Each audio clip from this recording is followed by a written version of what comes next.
So the next subject, Roger, is how to deal with the media and what teams look for in young riders.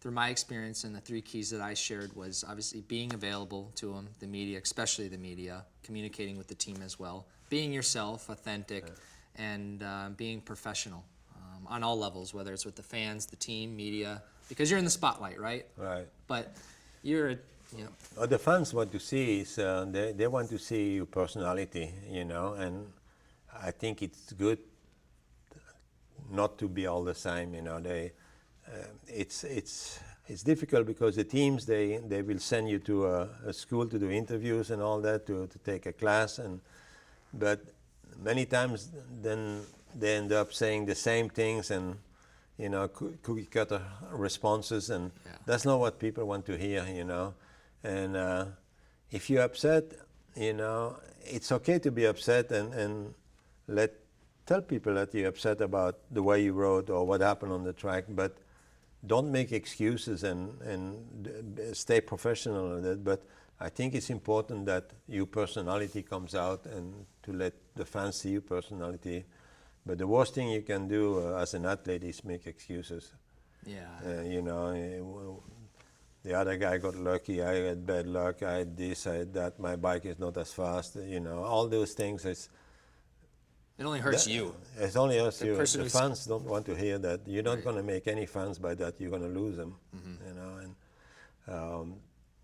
But the fans like also that you answer if the interviewer comes up with a question, that you answer the question, not just come up with an answer that you already had saved. And the people want to hear what you have to say and answer the question, Right. I think I could have definitely done a better job with that. We all could. I but, mean, yeah, it's but you don't always know what to say either. It's difficult. So sometimes sometimes you're bummed out. You did not feel like you rode good,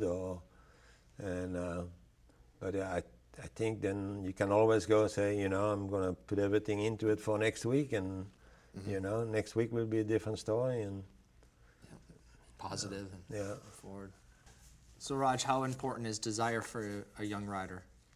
Of course, desire is almost everything, because with desire you can make yourself do the things you do to reach your goals, and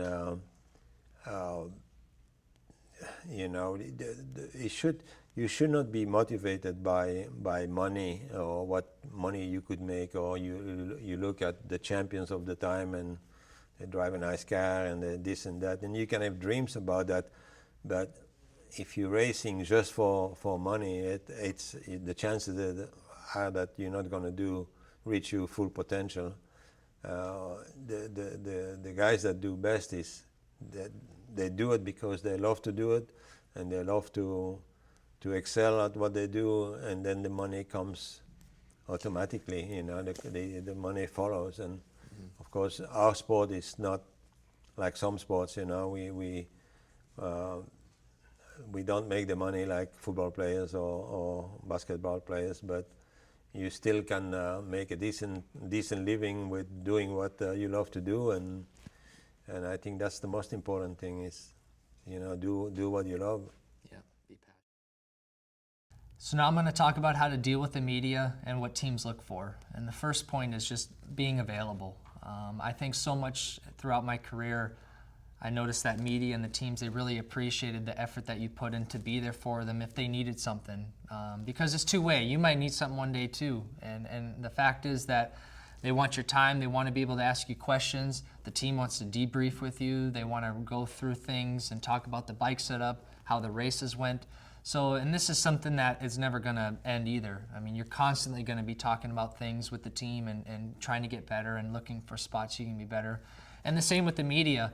They want to know what's going on in your life. They want to know about your training routine, your nutrition, they want to know the things that have made you better racer and development of the process of going through your whole career, and that's also going to be never ending.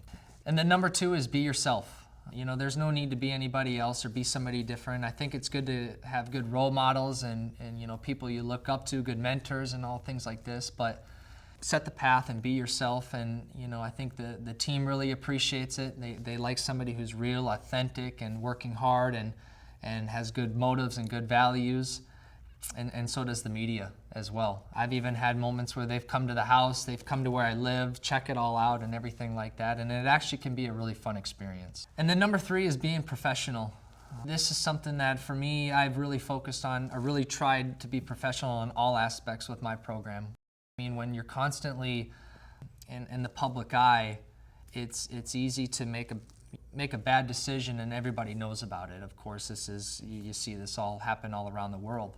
I mean, I think it's something that you should be professional in every part of your program, whether you're training, doing it right, being very strict and being able to be accountable and being professional about your training, your bike setup, working with your team, the media, all aspects. You should be professional, sometimes even the fans too.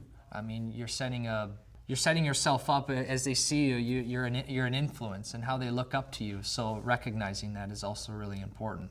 And number 4 is speaking well. You all know that cussing is probably not the best thing to do in front of everybody or at all. Also important not to use a lot of slang either. If it's dude or man or bro, those are just things probably better left unsaid, but everybody's unique in their own way. So, and the last thing, number 5, is no excuses. As a racer, you get beat, and it's easy to find ways, well, I got beat because of this, or I made a mistake and that's why I got beat. And it's just, for me, I never like to make excuses. If I got beat and I got beat straight up, I strictly, well, he beat me. He was better that day, and I even congratulated the guy and said what a good job he did, and ultimately he won because he was better that day. And so not to make excuses how if you have a little nagging injury and all these types of things, it just doesn't make you look good, and it doesn't help in the long run. It's an easy way out. It's an easy way to think, and it's kind of a lie to yourself, and once you start doing that, it's easy to do it again and again and again. So I think just being straight up honest with yourself and not making any excuses is really important.